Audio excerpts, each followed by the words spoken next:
Bismillahirrahmanirrahim. Assalamualaikum warahmatullahi wabarakatuh.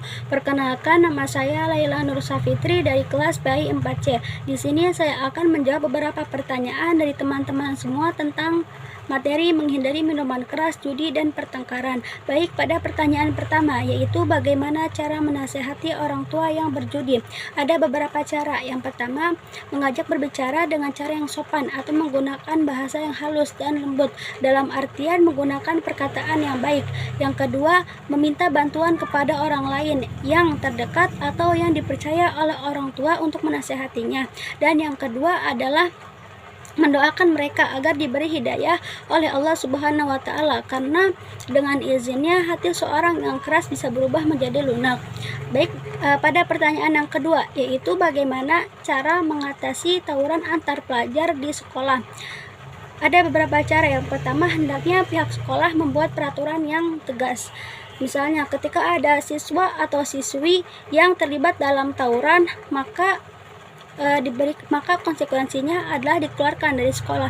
Yang kedua, memisahkan antara pelajar berontak kriminal dari yang lain, karena setiap manusia itu memiliki sifat bawaannya masing-masing. Ada yang baik, ada yang sedang, dan ada yang kriminal. Nah, daripada menularkan sifat jahatnya ini kepada siswa yang lain, maka lebih baik diidentifikasi dari awal dan dilakukan bimbingan konseling tingkat tinggi kepada siswa yang untuk menghilangkan sifat jahat yang ada pada diri siswa tersebut. Dan yang terakhir adalah memberikan pendidikan anti tawuran. Dalam hal ini, pelajar diberikan pemahaman tentang terhindar dari tawuran. Apabila mereka diserang, mereka diajarkan untuk mengalah dan tidak melakukan serangan balasan kecuali terpaksa. Dan pertanyaan yang terakhir, yaitu apakah orang yang minum minuman keras walaupun sedikit bisa dikatakan haram? Ya, bisa dikatakan haram, karena menurut pendapat jumhur ulama, yaitu pendapat kalangan Syafi'iyah, Malikiyah, serta pengikut madhab Ahmad bin Hambal, cukup tegas bahwa minuman yang berpotensi memabukkan, baik itu sedikit ataupun banyak, itu tetap haram, sebagaimana Rasulullah SAW bersabda, "A'udzubillahi minasyaitonirrajim, bismillahirrahmanirrahim, ani bani Umar anna Rasulullah SAW qala kullu muskirin khamrun wa kullu muskirin haramun," yang artinya diriwayatkan dari Ibnu Umar bahwasanya Rasulullah SAW bersabda, setiap yang muskir atau memabukkan adalah khamr, dan setiap yang memabukkan adalah haram. Hadis riwayat Muslim. Selain itu ada juga hadis yang diriwayatkan Jabir bin Abdullah dalam Sunan Abu Dawud, Sunan At-Tirmidzi, serta hadis lainnya, sebagaimana Rasulullah SAW bersabda, yang artinya suatu minuman yang banyaknya dapat memabukkan, maka sedikitnya pun haram. Hadis riwayat Abu Dawud, At-Tirmidzi.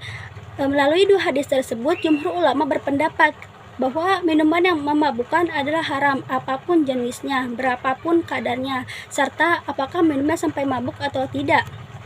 Dan apakah orang yang minum minuman keras walaupun sedikit sholatnya sah? Sholatnya itu tidak sah, karena minuman keras merupakan najis, yang dimana ketika kita ingin melaksanakan sholat, maka harus disucikan dahulu mulut kita, badan kita, baru kita boleh melaksanakan sholat. Nah, bagaimana cara mensucikannya? Cara mensucikannya yaitu sama seperti kesucian najis mutawasitoh, yaitu dicuci dengan air sampai hilang warna, rasa, dan baunya. Setelah itu baru kita boleh melakukan wudhu dan mendirikan sholat. Setelah melakukan sholat, maka hendaknya kita meminta ampun kepada Allah Subhanahu wa Ta'ala dan bertobat dengan tobatan nasuha, dan berjanji tidak akan mengulanginya lagi. Sekian dari saya, mohon maaf atas segala kekurangannya. Terima kasih. Wassalamualaikum warahmatullahi wabarakatuh.